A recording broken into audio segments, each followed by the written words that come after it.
Un grand bonjour à vous toutes et à vous tous. Vous êtes sur 01 TV, vous faites bien, c'est parti pour 01 Hebdo. Chaque jeudi, vous le savez, 1 heure pour débriefer l'actu tech de la semaine.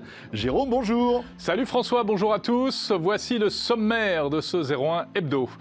Cette semaine, la 5G, c'est parti. Les opérateurs ont reçu le feu vert de l'autorité de régulation. Qu'est-ce que ça signifie exactement? On vous dit tout. Et puis on évoquera le télétravail, on est de plus en plus nombreux à télétravailler. Est-ce qu'il y a des mesures à prendre concernant la sécurité? Pour sécuriser tout ça, on en parle avec notre invité.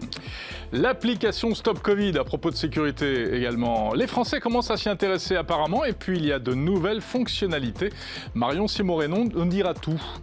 Et puis on terminera par le match de l'année. Jérôme, je sais que tu l'attends. Yes. D'un côté la PlayStation, de l'autre côté les Xbox. Et Émeric Simillon viendra nous présenter les deux monstres du jeu vidéo de l'année. Et je crois même qu'un certain Jordan Cosino viendra nous faire un petit coucou. Voilà, merci d'être là. C'est parti pour 01 Hebdo, comme chaque jeudi sur 01 TV.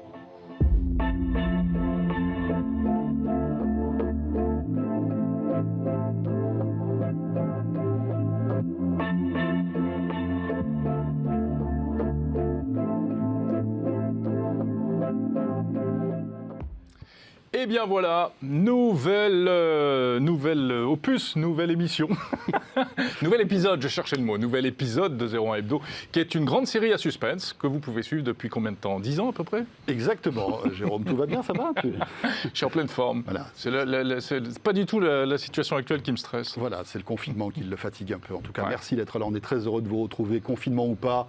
Votre rendez-vous de la Tutech de ce jeudi, vous le savez.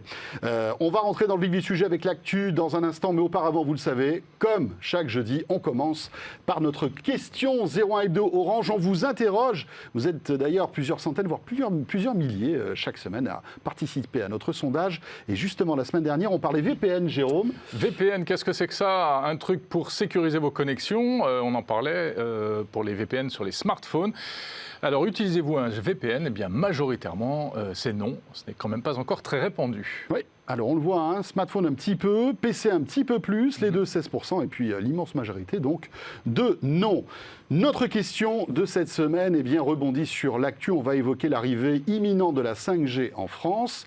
La voici notre question de cette semaine. Écoutez, elle est simple. Pensez-vous souscrire prochainement un abonnement 5G? Alors, ça vient de démarrer. Vous avez encore toute l'émission et même toute la semaine pour voter. Pour l'instant, un léger non, mais ça ne veut rien Ouais. dire. Hein. Vous êtes quelques dizaines à avoir voté. Question 01 Hebdo Orange que vous retrouvez sur le compte Twitter de 01 TV. Bien. Jérôme, on attaque avec l'actu, on y va? On attaque avec l'actu parce qu'on a du pain sur la planche.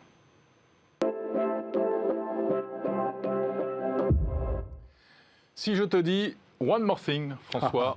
Mais c'est une phrase mythique, Jérôme. Ce fameux One More Thing prononcé maintes et maintes fois par Steve Jobs pour annoncer parfois des produits anodins, parfois des choses qui n'ont pas marché, puis parfois des succès formidables. Je crois que le premier iPhone avait été un One More Thing, non? Un One More Thing? Je crois bien. Peut-être. Bon, en tout cas, ce fameux One More Thing, c'est un petit peu le titre de l'invitation mystérieuse qu'on a reçue il y a quelques jours, ici à la rédaction de 01. Voilà, il s'agit donc d'une keynote qui aura lieu le 10 novembre et c'est la troisième keynote, troisième rendez-vous donné par Apple depuis la rentrée, depuis le mois de septembre. On a eu les iPads et les Watch, on a eu les iPhones, on en a longuement parlé, les iPhone 12. Alors maintenant, de quoi vont-ils nous parler? D'abord, alors écoutez, on n'est pas dans le secret des dieux, hein, on déjeune pas ou on dîne pas avec Tim Cook. De toute façon, en ce moment, c'est compliqué de dîner ou de déjeuner avec des gens qu'on ne connaît pas. Mais là, visiblement, on devrait avoir sans doute une toute nouvelle génération de Mac, donc des ordinateurs, des portables, qui ont une particularité, Jérôme, c'est que l'intérieur, le processeur, n'est plus un processeur Intel. Et ça, c'est une vraie petite révolution, puisque Apple, vous le savez, a décidé d'opter pour des processeurs à architecture ARM qui seront désormais fabriqués en interne. Hein, ce sont les puces Apple Silicon. On devrait donc découvrir les premiers ordinateurs équipés de ces processeurs Apple Silicon. Alors pourquoi Apple changerait comme ça de fournisseur? Eh bien tout simplement pour avoir la main sur tout le hardware. On le sait qu'ils ont sur le PC, sur le Mac en tout cas, la main sur le soft. Ils aimeraient aussi avoir la main sur le hard et surtout avoir une puce qui à terme serait la même à la fois sur les iPads, sur les iPhones et même sur les MacBooks. C'est ça la stratégie. Exactement. Alors maintenant, on se demande un peu ce que ça va changer pour nous, utilisateurs, en termes de produits. Est-ce que ce seront exactement les mêmes types d'ordinateurs avec simplement des puces différentes et finalement on ne verra pas de différence, sauf qu'on espère que ça fonctionnera aussi bien. Ou bien est-ce qu'il y aura vraiment des choses nouvelles? On parle en tout cas de 3 appareils qui pourraient être dévoilés, 3 produits, 2 MacBook Pro et 1 MacBook Air, qui seraient donc les premiers ordinateurs intégrés de puces ARM. Voilà, exactement. Alors, bien sûr, on ne va pas vous laisser comme ça dans cette attente insupportable. On sera là mardi prochain, puisque cette keynote aura lieu à 19h mardi, heure française. Eh bien, cette occasion, 01 TV bouscule son antenne. Nous serons en direct, donc, à partir de 18h45 pour vivre cette keynote avec Jérôme, avec Gonzague d'Ambricourt. Et on vous commentera en direct toutes ces annonces qui s'annoncent être passionnantes. Ouais. Bon, donc on vous donne rendez-vous pour mardi. D'ici là, eh bien écoutez, les affaires continuent, malgré le confinement, malgré... voilà. Oui. Et la 5G, François, va devenir une réalité en France. Et oui, ça y est, la 5G, c'est parti ou c'est quasi parti. On va dire qu'elle est dans les starting blocks. Petit à petit, toutes les étapes, toutes les échéances des opérateurs s'enchaînent. La toute dernière, Jérôme, c'est l'ARCEP qui a annoncé la date officielle d'attribution de ces fameuses fréquences qui ont coûté plusieurs centaines de millions d'euros à chaque opérateur. Le coût total, je crois que c'est 2,8 milliards. 2,8 milliards, oui, exactement. C'est le 18 novembre. Que les opérateurs auront l'autorisation en fait de lancer cette 5G en France. Exactement. Ça veut dire quoi? Ça veut dire que les fameuses enchères sont terminées. Ça veut dire aussi qu'ils vont pouvoir ouvrir leurs émetteurs dans les premières villes qu'ils auront choisi d'équiper. On ne sait pas encore lesquelles. C'est encore un petit peu secret tout ça. Alors en réalité, si vous avez déjà un smartphone 5G, un forfait qui va bien, ne vous attendez peut-être pas tout de suite à pouvoir l'utiliser dès le 18 novembre. On parle plutôt de la fenêtre du 20 au 30. Oui, voilà, ça doit être lancé entre le 20 et le 30. L'objectif, c'est que les opérateurs puissent dégainer leurs premières offres 5G à l'approche des fêtes de fin d'année, avec pourquoi pas un nouveau smartphone. C'est ça évidemment la stratégie des opérateurs, parce que après cette échéance du 18 novembre, il faut que les opérateurs demandent l'autorisation d'activer la 5G dans les communes, exactement, dans les villes. Alors c'est très administratif tout ça. Ce sont des autorisations qui prennent du temps, qui ont déjà été initiées, mais visiblement ça serait fin novembre, début décembre, comme tu disais, qu'on pourrait avoir le fameux logo 5G sur les téléphones, dans la bande des 3,5 GHz. On aura l'occasion de reparler. Bien sûr. Alors d'autant plus que vous le savez, il y a des villes qui avaient manifesté leur opposition à la 5G, et non des moindres. Grenoble, Bordeaux, etc. Alors qu'est-ce qui va se passer là-bas? Écoutez, ils essayent de discuter, de les convaincre, parce que parallèlement, il y a plein de gens qui veulent la 5G chez eux.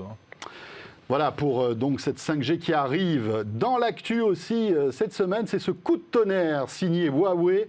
Vous le savez, Huawei qui est en train d'étouffer à cause des mesures draconiennes commerciales prises par les États-Unis. Huawei ne peut plus utiliser service Google, peut de moins en moins utiliser des puces et du hardware sur ses smartphones. Et heureusement, Jérôme, Huawei a la possibilité de créer carrément une usine, histoire de compenser un peu l'affaire. Écoutez, ils disent aux Américains, vous ne voulez plus nous vendre vos puces, c'est pas grave, on va les fabriquer nous-mêmes. Finalement, tout le monde est sur la même ligne, Apple, Huawei, etc. Alors, moi, je n'y comprends rien à cette histoire et j'ai besoin de l'éclairage d'un spécialiste. Eh bien, tu sais quoi, notre spécialiste est tout trouvé. Il est avec nous en visio, c'est Nicolas Lelouch, bien sûr. Salut Nicolas. Salut François, salut Jérôme. Bonjour Nicolas, donc en visio, pour nous expliquer cette histoire. On le disait, Huawei de plus en plus étouffé par les mesures draconiennes américaines, qui essaie de rebondir en créant carrément une usine. Explique-nous de quoi il s'agit et pourquoi Huawei crée une usine. Oui, déjà, je pense que c'est important de commencer par le pourquoi, en rappelant 2 contextes. Déjà, depuis mai 2019, il y a un bannissement de l'administration Trump de Huawei aux États-Unis, qui interdit, vous le savez, Huawei de travailler avec les entreprises américaines. C'est pour ça qu'ils ont perdu l'accès à Android avec Google. En plus de ça, ce qui s'est passé, pour le coup, c'était en 2020, l'administration Trump, elle a renforcé ces mesures pour empêcher Huawei de travailler avec les entreprises étrangères qui travaillent avec des entreprises américaines. Donc là, vous voyez un petit peu ce qui se passe, c'est un peu échec et maths. Quand on est dans cette situation, ça veut dire que fabriquer des puces de téléphone, ce qui était déjà le cas puisque Huawei fabrique ses processeurs Kirin lui-même depuis plusieurs années, et c'est plus possible parce que dans les puces Kirin, il y a des composants américains. Donc du coup, on en est venu à un point de non-retour en août 2020, avec une déclaration de Richard Liu, qui est le patron de Huawei, qui avait déclaré, j'ai la phrase sous mes yeux, cette année pourrait être la dernière génération de puces haut de gamme Kirin, et il s'admettait vaincu par les États-Unis. Huawei ne pourra plus continuer à concurrencer Qualcomm ou Apple. Alors, oui, pardon Nicolas, vas-y. Non, j'allais dire que c'est à partir de là, du coup, que Huawei essaie de trouver des solutions. Et ce qui est important de prendre en compte, c'est que cette usine de Shanghai dont on parle, elle n'est pas là pour complètement remplacer le problème. C'est plus de l'expérimentation pour Huawei, dans le sens où, je vais vous donner un exemple tout concret, les premières puces que va fabriquer Huawei seront gravées en 45 nanomètres. 45 nanomètres, on n'en fait plus depuis 10 ans. Fin 2021, ils espèrent passer à 28 nanomètres. 28 nanomètres, c'était ce qu'il y avait dans vos ordinateurs en 2011. Donc, on est loin, en fait. À titre de comparaison, le dernier processeur Kirin 9000 de Huawei, qui équipe le Mate 40 Pro, il est gravé en 5 nanomètres, tout comme la puce Apple A14 qui équipe les iPhone 12. Oui, donc il faudra des années. Il leur faudra des années, et c'est un peu réducteur de dire que voilà, Huawei est privé des États-Unis. Pas de souci, ils ont décidé de fabriquer leurs propres usines, et l'année prochaine, il y aura un téléphone Huawei avec une puce Huawei fabriquée en Chine. Ça ne marchera pas comme ça, ils vont encore avoir pas mal de difficultés. Maintenant, peut-être que d'ici 4 ou 5 ans, ils auront rattrapé leur retard et ils seront indépendants. Maintenant, dans un premier temps, ces puces-là, elles servent à faire de l'expérimentation, et 2, elles vont permettre de connecter l'écosystème que Huawei essaye de développer. Donc, on peut imaginer qu'il y a un lave-linge avec un processeur Huawei, qui est une télévision, qui est une montre, parce que ça sera des processeurs qui n'ont pas besoin d'être gravés en 5 nanomètres.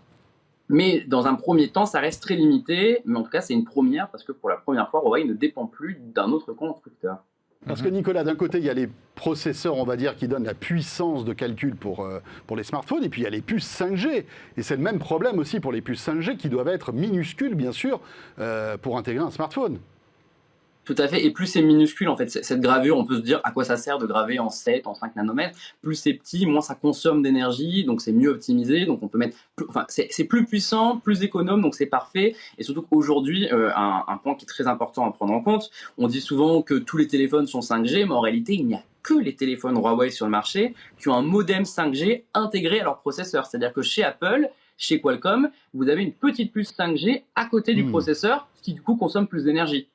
Donc Huawei a une avance aujourd'hui, et à cause des États-Unis, il va perdre cette avance bientôt. Donc c'est sûr que c'est évoqué dans l'article du Financial Times qui a révélé cette information sur l'usine de Shanghai, c'est que Huawei espère dans le moyen terme, donc pour le coup ça ne sera pas dans 4-5 ans, mais plutôt arriver à fabriquer des puces 5G lui-même.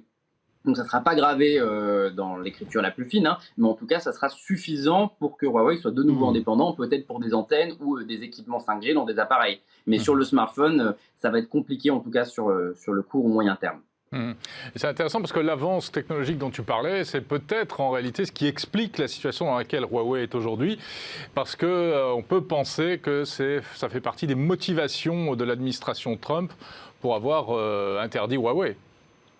Bien sûr, moi c'est clairement un des éléments qui est évoqué. Le problème n'est pas en soi le constructeur de smartphone, mais le constructeur d'antennes 5G. Et ça va dans les deux sens, hein. S'ils ont les meilleurs téléphones et les meilleures antennes 5G, c'est problématique. Après, on peut se demander aussi, je me permets de rebondir là-dessus, avec l'élection américaine qui devrait pas tarder à avoir un vainqueur, ou alors ça va peut-être prendre plusieurs semaines, ça on verra. Qu'est-ce qui se passe si Donald Trump n'est plus président en janvier 2021 ? Et il y a plusieurs scénarios. Est-ce que Joe Biden va... C'est pas dans l'intérêt, en tout cas, de Joe Biden de dire « Huawei est notre ami, on réautorise tout ». Donc, dans tous les cas, Huawei a intérêt à développer des méthodes intermédiaires, mais ça risque d'être problématique sur le début. Merci beaucoup, Nicolas. Merci, Nicolas, journaliste à 01net.com. Merci beaucoup. François, on dit encore un petit mot d'une autre news tech, très produit, très hardware. C'est un nouvel ordinateur qui a été lancé sur le marché, qui est assez étonnant, ça nous a bien amusé. Un petit ordinateur de bureau qui va être commercialisé au prix d'environ 75 €. Ouais, et pour ce prix-là, monsieur, dame, je vous donne un clavier, le processeur qui va avec, la mémoire vive, la connectique USB HDMI. C'est impressionnant, hein, c'est le fameux Raspberry, hein, Jérôme, qu'on évoque depuis de nombreuses années. Hein, c'est pas le premier Raspberry. C'est vraiment ça l'outil des fans de tech. Hein. Tous les geeks ont un Raspberry. Hein, oui. Alors ça sert maintenant à faire des tas de choses, des Raspberry. Dès qu'on a besoin d'automatiser activer quelque chose, je sais pas quoi, des portes qui s'ouvrent, des machins, n'importe quoi, on met un Raspberry dedans, c'est un tout petit ordi. Et bien là, ils ont donc intégré l'unité centrale dans le clavier, c'est mignon tout plein. Alors tu as dit tout ce qu'il y avait pour 75 €, il faut quand même ajouter un écran, une souris et une carte SD, parce qu'il n'y a pas de disque dur, donc il faut pour stocker les données, une carte SD. Et au niveau logiciel, il y a un écosystème, il y a un OS qui s'appelle le Raspberry Pi OS, qui est du Linux en fait, et puis il y a toute une bibliothèque de logiciels très axés développement, mais il y a aussi des outils de bureautique. Voilà, alors c'est vrai que pour 75 €, sans être trop bricoleur finalement, parce que tout est livré déjà intégré. Mais c'est génial ça, on peut avoir un petit ordi. On parle de fracture numérique, on parle de, voilà, pour 75 € ou pour 100 € avec... bon, après c'est du Linux, c'est un petit peu plus, on va dire, ardu que les environnements qu'on connaît. Il y a des Linux très accessibles. Oui, c'est sûr, mais après, bon, on a des problèmes de compatibilité avec certains logiciels, etc. Mais c'est vrai que Linux est un OS très intéressant. Voilà pour l'actu de cette semaine. Alors peut-être êtes-vous tout comme nous aussi en télétravail la plupart du temps. Pas à l'instant présent, mais en général, oui. Voilà, pour préparer cette émission, pour tout vous dire, voilà, on la prépare de chez nous et on vient simplement pour être avec vous en studio. Le télétravail soulève énormément de problèmes, notamment celui de la sécurité. On en parle tout de suite avec notre invité.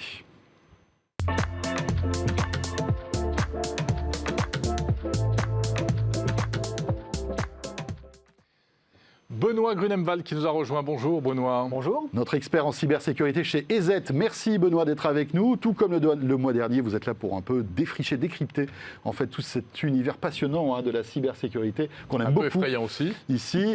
Alors on va évoquer l'actualité brûlante, c'est le télétravail, Benoît, forcément. Le télétravail. D'habitude, on travaillait au bureau, dans notre open space, au bureau quelque part. Et là, maintenant, on se retrouve à télétravailler à la maison. Qu'est-ce que ça change en fait en termes de sécurité, Benoît ? Ça change que l'on doit s'adapter, notamment parce que c'est nous qui sommes le responsable informatique. Alors le responsable informatique de notre propre sécurité sur nos équipements habituels, mais également l'extension du responsable informatique quand on nous confie une machine que l'on va non plus avoir dans le périmètre de l'entreprise, mais bien chez soi. Donc on devient DSI, en quelque sorte. On devient le bras armé du DSI. En tout cas, il faut être vigilant. Alors, quels sont les risques auxquels on peut faire face dès qu'on n'est plus dans une entreprise et dans un environnement a priori plus sécurisé ? Eh bien, on va faire face aux risques que l'on va avoir pour soi-même, c'est-à-dire l'hameçonnage, le rançongiciel, mais également les chevaux de Troie bancaires et les usurpations d'identité. Ah ouais, ça fait beaucoup. On commence par quoi alors ? Parce que franchement, quelle est la menace principale, on va dire, Benoît, celle qui fait le plus de dégâts, auquel il faut faire le plus attention, à votre avis ? Oui, alors celle qui fait le plus de dégâts, ce sont les ransomware, donc les rançons logiciels qui arrivent, qui chiffrent les machines.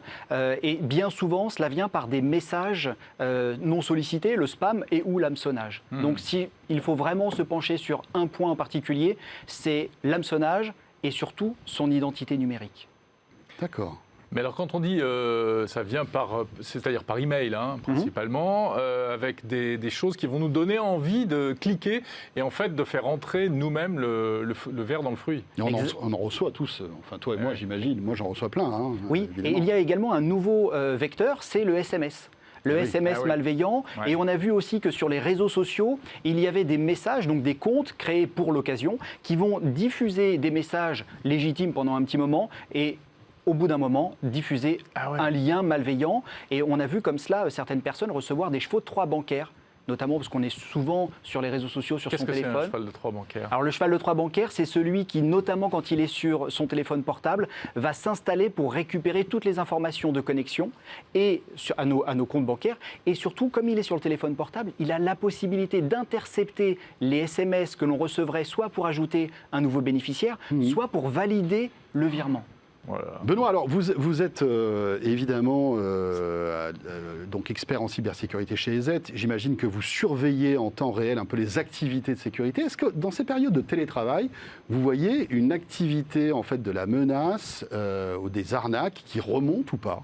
Et oui, malheureusement, les cybercriminels sont très agiles, c'est-à-dire qu'ils ont très vite senti que le coronavirus, la pandémie, nous intéressait, et donc ils ont modifié les messages qu'ils envoient habituellement. Par exemple, vous avez un compte Amélie où vous allez recevoir de l'argent, ou vous avez un colis DHL ou la Poste qui est en livraison, et ils l'ont modifié pour nous toucher finalement, et donc nous faire croire qu'ils allaient nous donner des informations sur la pandémie, alors que le but est toujours le même finalement, accéder à nos comptes. Ouais, moi j'ai reçu 2 reprises récemment un faux SMS d'Amélie, donc l'assurance maladie, pour dire vous avez un remboursement de 800 € qui vous attend, cliquez vite ici, etc.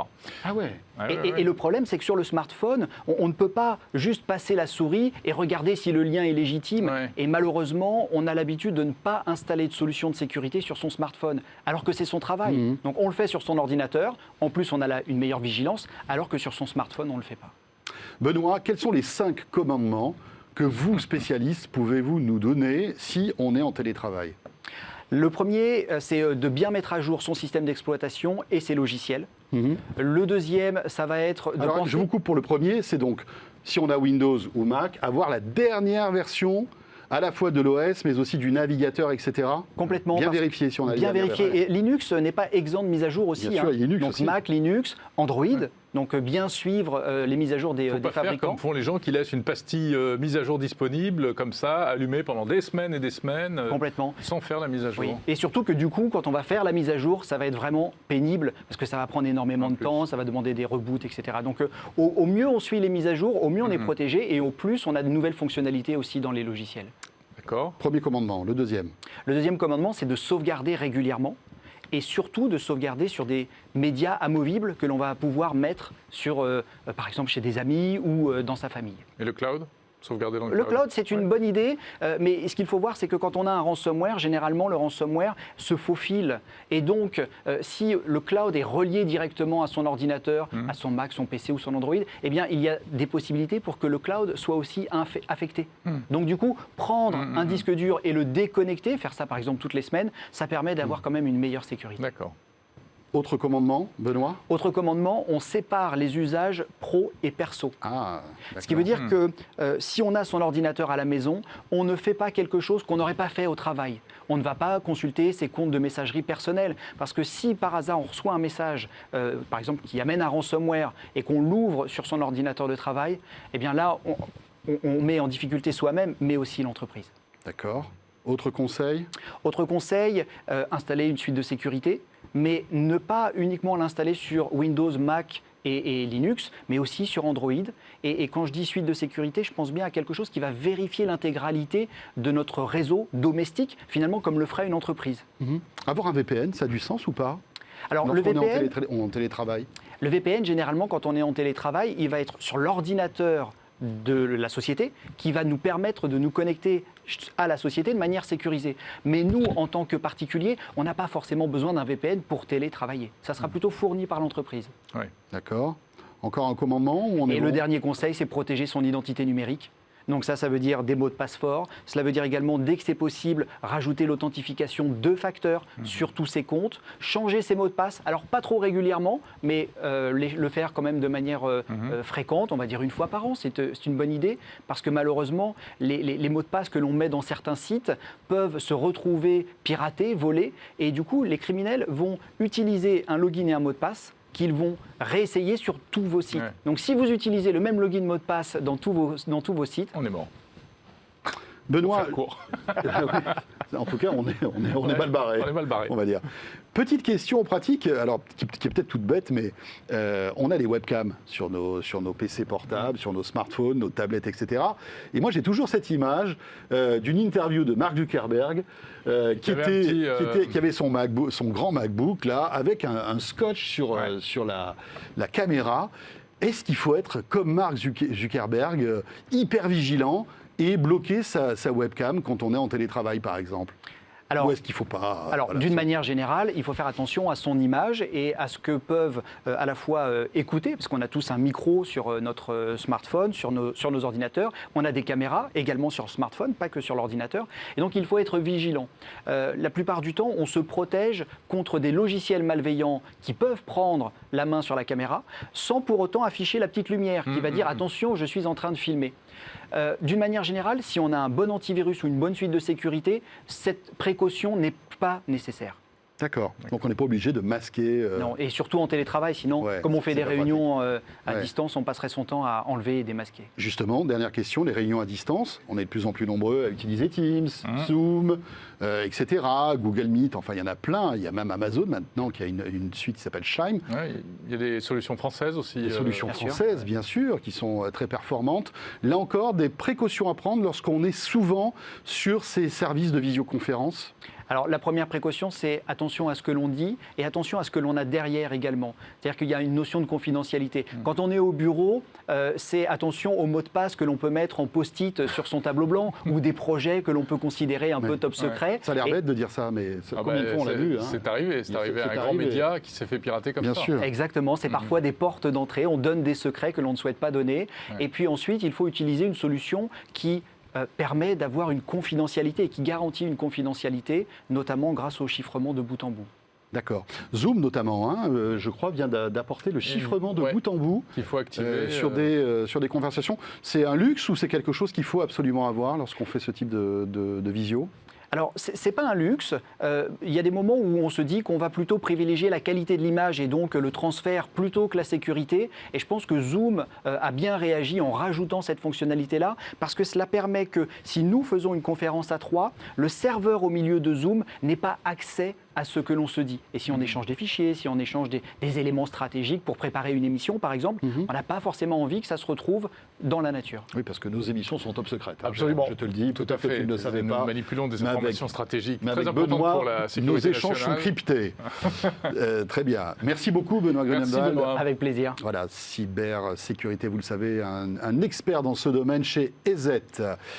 Peut-être On enchaîne un petit coup de Ah oui. questions d'abord. Bien sûr. Hein, la question 01 hebdo. Et on parle de Orange. 5G et d'abonnement 5G, tiens. Alors qu'est-ce que ça donne semaine. Là, voilà notre question. Allez-vous souscrire 01 à l'abonnement d'Orange. 5G? Eh bien, c'est un non catégorique et majoritaire pour l'instant. Voilà. Eh bien, écoutez, voilà, c'est clair. Les abonnements 5G, il commence à y en avoir. Hein. C'est 5 € de plus qu'un 4G, grosso Oui, modo. Orange, Chez commence Orange à en et Bouygues. proposer, Bouygues aussi. Mais on n'a pas toutes les offres pour l'instant. Voilà, on aura l'occasion d'en reparler. On enchaîne tout de suite avec, eh bien, maintenant, notre partie gaming, et c'est Émeric Simillon qui nous rejoint.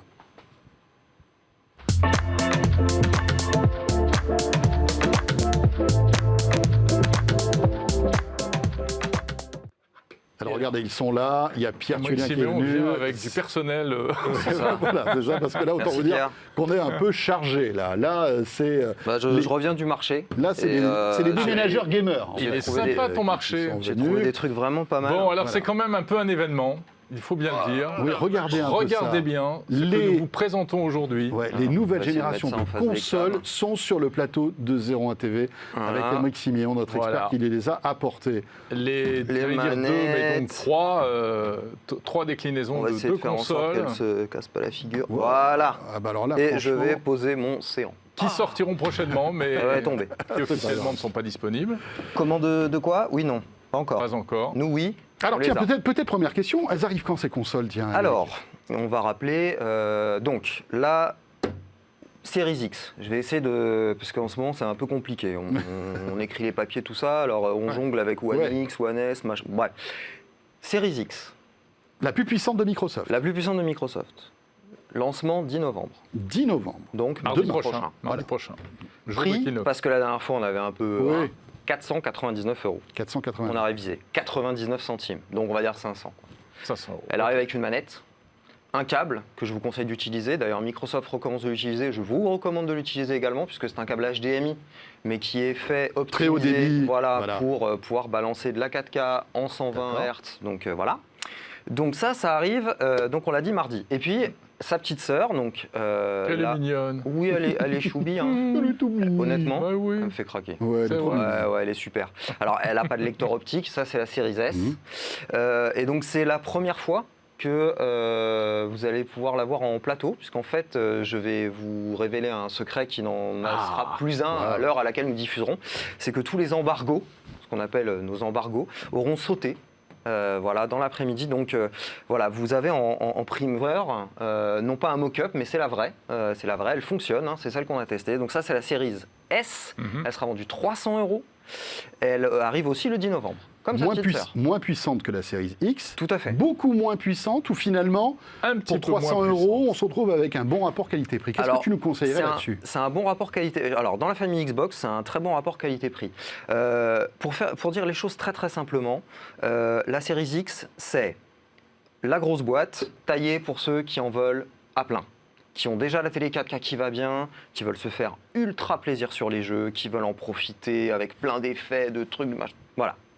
La Series S, elle est quand même un peu moins puissante, on va pas se le cacher, puisque la Series X, elle vise la 4K à 60 images secondes constant, voire plus, alors que la Series S, elle est à 1440p, donc 2560 par 1440 pixels, à 60 images secondes, voire à 120 pour certains jeux optimisés, d'accord? Donc là, on va être sur un entre-deux entre la Full HD et la 4K, vient au milieu se mettre la 1440p. ok D'accord. Donc excuse-moi, je te coupe, Ouais. mais tous les jeux compatibles sur l'une console marcheront sur l'autre Tout à fait. console, sauf que dans le On cas de la aura série un peu S, downgradé. on aura une résolution légèrement Voilà. dégradée. Et puis Voilà. des effets peut-être un petit peu Un petit peu moins moins beaux. fins, D'accord. etc. Mais Ok. honnêtement, il faudra vraiment aller coller sa tête sur l'écran, faire « Ah là, l'arbre, il n'est pas tout à fait au fond. » Il n'est pas tout à fait Voilà. vert là. Alors, Il- pour ceux qui auront l'habitude, bien sûr, ils vous diront « Oui, non, parce que tu comprends, il y a ça change. Machin. » Oui, mais on va dire Et que tout, pour le commun tout du le long de la mortel, durée de vie des deux consoles, les jeux seront compatibles des deux côtés? tout à fait. D'accord. D'accord. Puisque à l'intérieur, ce sont exactement les mêmes plateformes techniques. Il n'y a pas de plateforme technique différente. C'est C'est que le juste que les processeur composants et la- ont été voilà. un petit peu... Downgradés. voilà,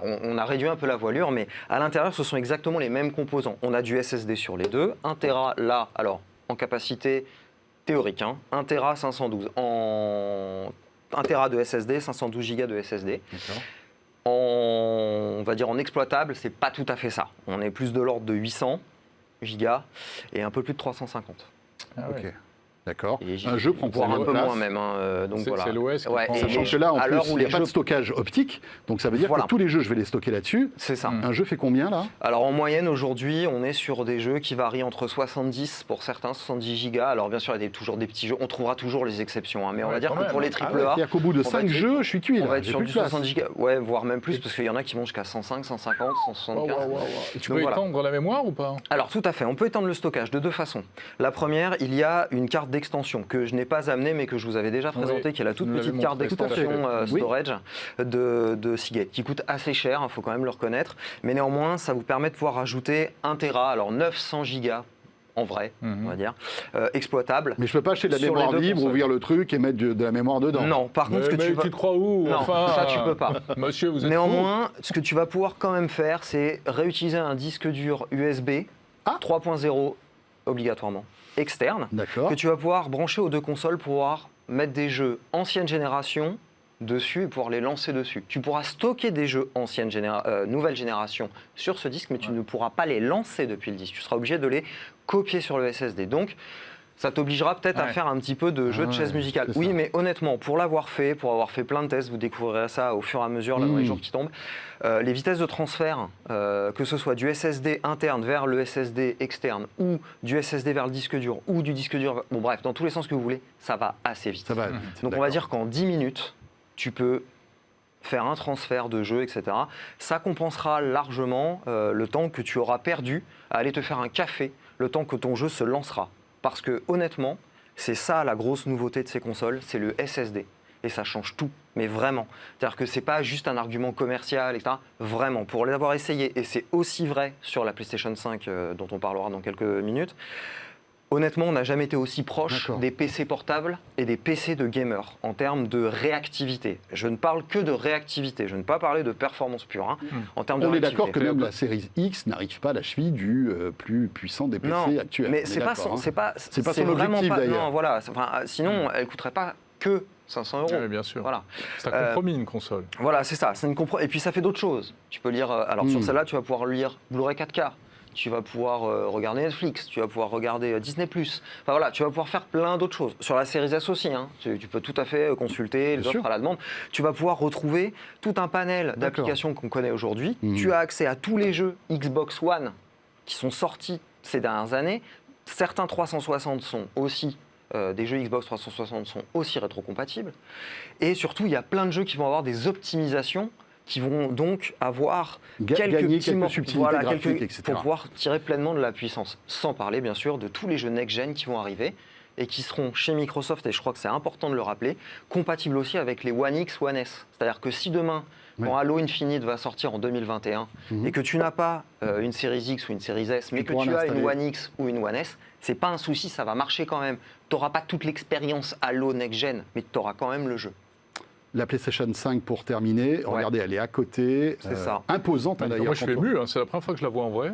Écoute, moi je l'ai vu dans le labo il y a quelques jours, c'est impressionnant. Je vais me permettre de la déplacer pour la mettre vraiment. Mais pourquoi, Aymeric, Sony a fait une console aussi grande en et plus, aussi au Japon, grosse? les appartements ne sont pas très grands. Oui, alors je vais tout de suite. C'est un appartement. Alors je vais tout de suite vous dire. Voilà, quelque chose, c'est qu'aujourd'hui, à l'heure à laquelle on fait cette émission, je ne suis pas autorisé à vous dévoiler tout un tas de choses sur cette console. Néanmoins, ce que je peux vous dire, c'est que la manette est géniale. D'accord ? La manette est vraiment géniale. La console en elle-même, elle propose exactement le même arsenal de connectique que les Xbox. Donc HDMI. Voilà, USB. la plateforme à l'intérieur. Ça, c'est la version lecteur optique. Avec optique, ouais. Tout à fait. Il est où le lecteur optique d'ailleurs? Ah oui, il est là, d'accord. Voilà, là. Alors, attendez, je vais le montrer à la cam. Hop, voilà, il est là. Sur la version 100, en fait, il faut compter que cette espèce de bourrelet là, va disparaître légèrement, mais elle reste quand même assez imposante. Hein, voilà. Elle est jolie, elle a un beau design. Hein. Elle a un design, alors on aime, on n'aime pas. Voilà, ça a déclenché plein de choses sur les. Ça, juste pour lancer le on débat. peut la mettre aussi bien à la verticale qu'à l'horizontale. Alors, pour ce faire, il faut juste dévisser le petit pied qui est là, on le tourne, on le positionne. C'est assez bien fait, ça prend 5 secondes, hein, vraiment. Mais bon, une fois que vous avez choisi une orientation, on se doute que vous n'allez pas vous amuser. Voilà. À l'intérieur, vous avez exactement le même type d'architecture de composants que sur les consoles Xbox. AMD, SSD, mémoire GDDR6, tout pareil. Juste que le panel de technologie choisi ne fonctionne pas nécessairement de la même façon. Il y a 825 Go de SSD à l'intérieur. Alors, bien sûr, on se doute, je ne peux pas vous le dire, mais on se doute que cette quantité n'est pas celle que vous pourrez exploiter, hein, comme sur les parce qu'il y a le système d'exploitation. Tout à fait. Néanmoins, comme on l'a vu lors d'un démontage officiel qui a été fait par l'un des ingénieurs de Sony, il est possible de pouvoir rajouter assez facilement un SSD au format M2, donc celui qu'on a comme sur nos PC portables, PC de bureau, donc c'est une petite barrette. Hein, c'est mieux. À l'intérieur de la console, via une trappe. Il suffit d'enlever une des coques, il y a une trappe qui est accessible, on a vu une petite vis, on branche ce truc-là. Un truc qu'on achète sur n'importe quel site. Voilà. Combien ça coûte un SSD comme ça? Alors aujourd'hui, un SSD comme ça, si tu veux 1 Tera, il va quand même falloir minimum compter 200-250 euros pour avoir quelque chose qui envoie un peu la sauce. Hein. Là-dessus aussi, on peut aussi brancher un disque dur externe. Ça marche aussi. Alors, je ne peux malheureusement pas vous dire si on peut exécuter ou pas des jeux depuis le disque dur externe. Normalement, oui, en toute logique. En tout cas, des jeux rétrocompatibles. Donc pareil que sur les... Mais on ne pourra pas lancer des jeux next-gen sur les disques durs. Voilà. Logique. Tu n'as pas répondu à ma question, mais peut-être que tu ne peux pas y répondre. Pourquoi elle est si grosse? Alors, parce que Sony a fait des choix que Xbox n'a pas fait. Quand ils l'ont démonté, on a déjà eu des indices sur pourquoi. Parce que le système de refroidissement n'est pas du tout le même. Il y a un ventilo énorme dans celle-là. Oui, il y a un ventilo énorme qui d'ailleurs, et Sony l'a dit officiellement, en plus, il va pouvoir être réglé par des optimisations logicielles. C'est-à-dire qu'on va pouvoir mettre à jour, ça paraît complètement fou hein, quand je vais le dire. On met à jour le ventilo? On met à jour le ventilo. C'est-à-dire que vous avez le jeu, je vais vous dire n'importe quoi, vous jouez à Spider-Man, qui va sortir là, Spider-Man Morales. Le jeu, le ventilateur va tourner à un certain nombre de tours par minute. Mais vous allez lancer, je sais pas moi, Tetris. Ou autre chose, enfin n'importe quel autre jeu. Qui sera beaucoup moins gourmand, par exemple. Il va tourner moins vite. Mais elle est bruyante ou pas du coup? Ça, je ne peux pas te le dire. Mais à mon avis, elle ne doit pas être très bruyante parce qu'un grand ventilo, par définition, ça fait moins de bruit qu'un petit. Alors oui et non, ça dépend à quelle vitesse tu le fais tourner, ça dépend ça dépend de l'isolation phonique aussi. Pour continuer à répondre à ta question, Microsoft a fait appel à ce qu'on appelle une chambre à vapeur là-dedans. Voilà. Une chambre à vapeur de refroidissement. C'est une technologie de refroidissement qu'on a beaucoup sur les cartes graphiques aujourd'hui. Voilà, qu'il a réduit un petit peu aussi dans celle-là, qui est un système hybride. Là, Sony, lui, pour le coup, a opté pour un système très classique. C'est vraiment le système qu'on a dans certains PC portables. C'est un méandre de tuyaux de cuivre et d'ailettes en aluminium, mais très complexe, très dense. Et surtout, il utilise une base thermique de refroidissement qui est du métal liquide et qui est quelque chose qui est assez novateur pour le coup, qui arrive tout juste dans le monde PC. Donc en tout cas dans le monde PC grand public, je vais faire hurler les overclockers, mais dans le monde PC grand public, c'est quelque chose qu'on maîtrise absolument pas. Et là, Sony a réussi à le maîtriser. Et donc il y a une centrale nucléaire à l'intérieur et une pile à combustible. Non, mais ce qui explique vraiment qu'elle soit si grosse, c'est que Sony, je pense, a vraiment essayé de faire en sorte qu'elle soit le plus silencieuse possible et le mieux refroidie possible. Parce que c'est vrai que... Mais je ne justifie absolument pas. Hein. Je vais pas prendre la défense de Sony ni aller dans le sens, mais ce que je veux dire, c'est que si ce choix de design a été fait, c'est pas pour rien. Non, c'est clair. Mais c'est vrai que je trouve que ça va à l'encontre de la tendance actuelle qui est téléconnectée avec des box en moins, voilà, minimalisme, des choses de plus en plus petites, etc. Là, on se retrouve avec une console, mais on n'a jamais vu une console aussi grosse que ça. Certes, mais en même temps, François, souviens-toi, dans l'histoire de Sony, toutes les Day One, les bunks, donc les consoles de première génération, d'une nouvelle génération ont toujours été énormes. Et après, Sony a réussi à les minimiser, à les réduire. Donc si ça vous gêne, vous attendez simplement un an et demi, vous aurez une Slim. Et honnêtement, ça vaut le coup d'attendre parce que tous les jeux qui sortent vont tourner sur des plateformes, sauf les exclus PS5. Et puis la PS4 a encore quelques belles années devant elle, je pense. Tout à fait, parce qu'il y a des développeurs qui vont continuer à sortir des jeux, les développeurs tiers, même les studios de Sony, vont continuer à sortir des jeux pour ces consoles-là. Il y aura par contre des exclus à la PS5 qui ne tourneront que sur la PS5, ce qui ne va pas être le cas chez les vieux jeux tournent, c'est ma dernière question. Rétrocompatible à 99%, mon cher monsieur. Merci Émeric. On a été un peu bavard avec Émeric parce qu'il y a Marion qui suit là, on va lui laisser un petit peu de temps quand même derrière. Mais c'était important, voilà à quoi ressemblera l'univers du jeu vidéo pour cette fin d'année. 4,99 avec. 4,99. Avec disque. 3,99 sans disque. Oui, bon rapport qualité-prix finalement. Voilà. Moi aussi. Merci beaucoup Émeric. Je vous en prie. Notre déménageur personnel arrive. C'est ça. Aussi pour vous déménager tout Pierre, viens m'aider. Vous pouvez nous embarquer tout ça, monsieur. Oui, bien sûr, avec grand plaisir. Et là, vous mettez dans la voiture le coffre de la Zoé qui est... Non, c'est pas possible. C'est pas possible. Non, c'est pas possible, je suis désolé. Allez, Marion nous rejoint tout de suite, Marion Simon.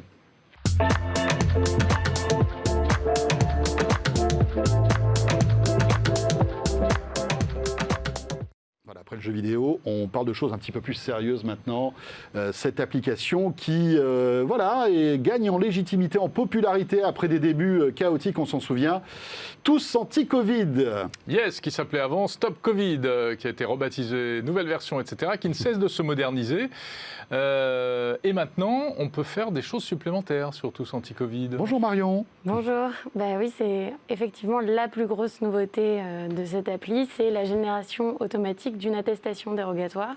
Donc on a son QR code intégré à l'appli. Comme c'est bien. Donc et je pense que c'est une des raisons, voire la raison principale du succès de Tous anti-Covid, qui a donc en 4 mois d'existence, Stop Covid n'a été téléchargé que 2,6 millions de fois.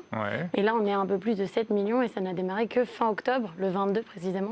Oui, j'ai regardé tout à l'heure, on a même dépassé les 7 millions et demi, 7 et millions 6 ou 7.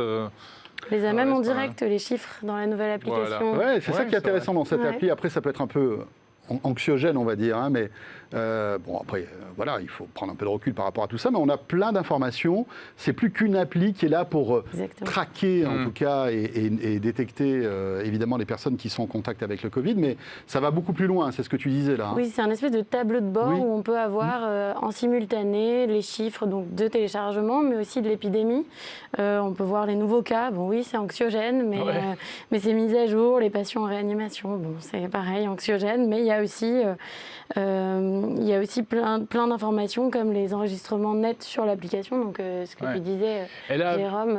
Elle a alerté combien de personnes, cette application ? Un peu plus de 4000, donc ce qui est franchement pas mal, puisque un mois ou deux après le lancement, le 2 juin, de la première version Stop Ouais. Covid, on n'était qu'à 70, à 72, je crois, il me semble bien, de personnes alertées. Donc ça avait été un fiasco, en fait. Ouais. Donc là, Mais au il moins, il y a il n'y avait pas assez de il n'y avait monde pas qui assez de avait gens. téléchargé. Là, 7 millions, ça veut dire quasiment 10% de la population. Ouais. Donc c'est pas mal. Ouais. Faudrait Même atteindre si, les 15 millions comme le veut le secrétaire d'État au numérique. Voilà, c'est-à-dire que l'objectif- Cédric O a comme objectif 15 millions de Exactement. téléchargements. c'est ça 15-20 millions D'ici la fin du mois. au déconfinement, en fait. S'il y a Voilà, un c'est ça. déconfinement. Oui, Et il est ça, pas rien sûr. n'est moins sûr. Ouais, c'est clair. Et on serait à peu près au niveau des applications britanniques et allemandes, qui, elles, avaient fait un tabac tout de suite, notamment au Royaume-Uni, parce qu'elles permettaient de s'enregistrer directement en flashant un QR code dans les restaurants et bars. Donc ça avait permis de télécharger. Mais alors, malgré tout, notamment c'est pas auprès des parfait, jeunes. ces applications, hein, Marion. Tu m'arrêtes si je me trompe, mais je crois qu'en Angleterre, ils se sont aperçus qu'il avait mal paramétré, et du coup, elle ne détectait pas assez bien les gens. Alors oui, elle n'est pas C'est ça, parfaite. elle est pas parfaite. Il y a aussi des petits couacs, enfin là, de mon exemple personnel, mais mon copain a été positif. Il a l'application Tous Anti-Covid, et en fait, on a cherché désespérément ce QR code à scanner. Ouais. On ne l'a pas trouvé. Ah ouais. Donc j'ai contacté le ministère de la Santé qui nous dit qu'en fait c'est la sécurité sociale qui nous envoie via le fichier SIDEP génère un QR code qui D'accord. anonymise nos données, nous l'envoie par mail ou par la poste et qu'ensuite celui-ci est à scanner. Donc entre-temps... Donc la poste, ça va prendre 3-4 jours. Donc, et puis surtout, on ne l'a jamais reçu. Donc c'est vrai que je me demande comment ces 4000 personnes ont été alertées, puisque juste mon cas, les 2 personnes positives que j'ai autour de moi n'ont pas reçu de Eh ben, QR moi, j'ai eu code. des retours comme ça de personnes, pareil, qui avaient une personne testée positive, l'autre à côté n'a jamais reçu de notification. Alors, ce qui Alors, est va étonnant, comprendre, ouais. problème de Bluetooth, problème de Exactement. QR code, Ça, bien problème sûr. de Et ceci puis ou de cela. accumulation des niveaux, parce que voilà, il y a Ouais. le labo, puis après il y a la sécu, puis après il y a la personne qui doit avoir ou non l'application. Donc non, c'est vrai que ça fait beaucoup de complexité pour... Après, bon, voilà, vous l'installez ou pas, hein, cette application. Nous, on est plutôt pour, hein, évidemment. Oui, bien si sûr, ça depuis peut, le premier jour. Ne serait-ce que sauver Il faut quelques tenter le vies, coup, il faut c'est tenter le toujours, coup. c'est toujours gagné. Mais le fait qu'il y ait l'attestation maintenant qui soit intégrée à l'appli et qui soit auto-remplie en quelque Oui, sorte, puisqu'on l'a exactement. remplie une fois, Voilà. ça c'est génial quand Ça, même. c'est bien. hein, Ouais, d'accord. sauf la date de naissance, mais tout y est, Ouais. effectivement. Ah, c'est la chouette. date de naissance, il faut la retaper à chaque fois. Oui, enfin moi en D'accord. tout cas, c'est le cas. ouais. D'accord, ok. Je pense que c'est dû au Google Form qui ne prend pas en compte le format. Donc Ah bon. De la voilà, date de naissance, l'avantage c'est que vous n'êtes pas obligé de retaper tout. Ouais. Alors il y avait des manips, hein, il y avait plein de bidouilles qui Oui, étaient il y avait plus des ou moins bidouilles, complexes à faire, mais là dans l'appli, Non, ça c'est super. vous ouais. avez, c'est vous bien. avez la possibilité de sauvegarder vos données et vous changez en fait que le prétexte, en tout cas que la raison, La raison. que Exactement. vous Le motif. avez, Ouais. le motif de sortie. Mais je pense que c'est très malin de l'avoir intégré, hein, finalement. Ben oui, bien sûr. Très malin, parce et que de ça, tirer, évidemment, ça rend, presque ça rend 5 plus millions de populaire en personnes. fait l'application. Ça c'est clair. Bien Ouais. sûr. Voilà, Tous Anti-Covid à télécharger à la fois Android, iOS, hein, compatibilité avec les deux systèmes en théorie. Hein, voilà, ça marche. Ça détecte aussi bien les smartphones iOS qu'Android. Merci beaucoup, Marion. Merci à vous. Marion Simon donc, et on va terminer avec Jordan Cosino, Jérôme. Oui, notre ami Jordan, où est-il? Qu'est-ce qu'on fait? On l'appelle? Et on l'appelle. Alors Merci on beaucoup, remercie Marion. Et on enchaîne avec Jordan. Et on enchaîne avec Jordan. Jordan, es-tu là? Jordan. Jordan va arriver dans un instant. On laisse Il a- son petit jingle peut-être. Bah non oui.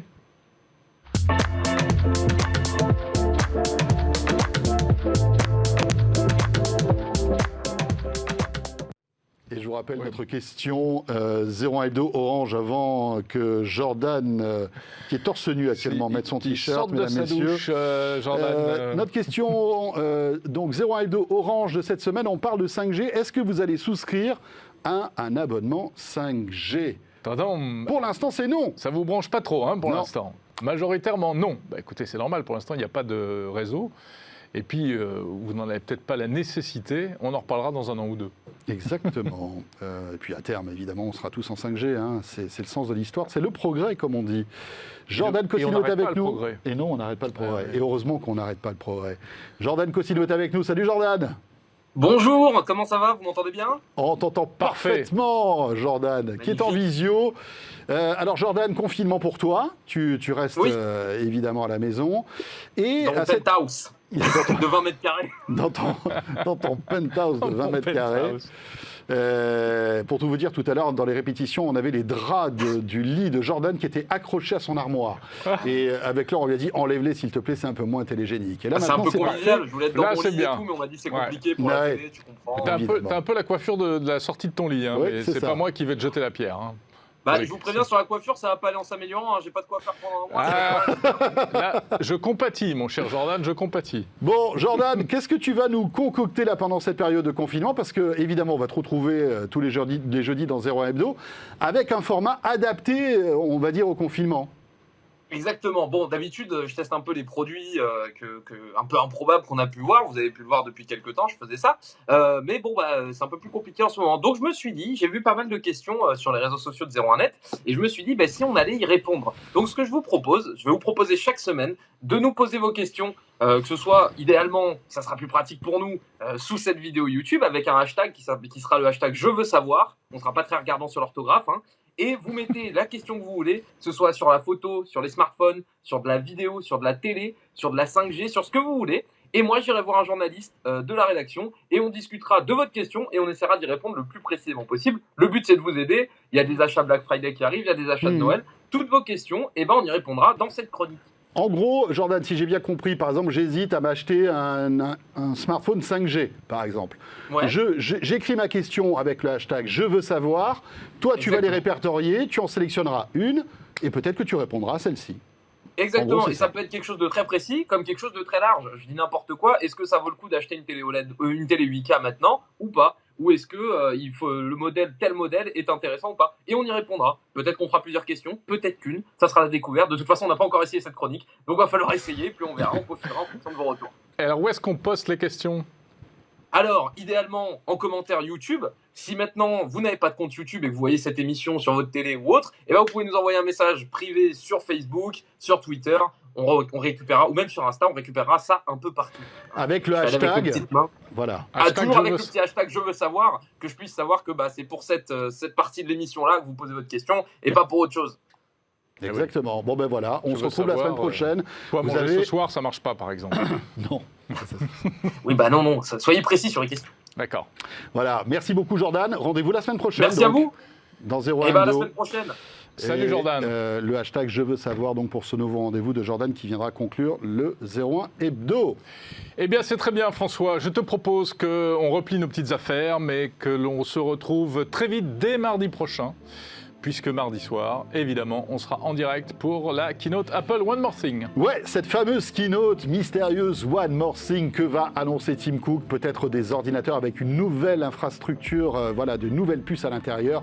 En tout cas, ça sera passionnant, ça sera à vivre en direct sur 01 TV, sur la chaîne YouTube de 01 TV, sur 01nettv.com et sur les box aussi. Si vous nous regardez sur les box Orange, SFR, Free ou sur satellite sur France 7, vous serez les bienvenus. Voilà, on est ravis d'avoir passé cette heure presque avec vous. On se retrouve très très vite. Portez-vous bien. Salut à tous. Et soyez prudents, bien sûr. À très vite.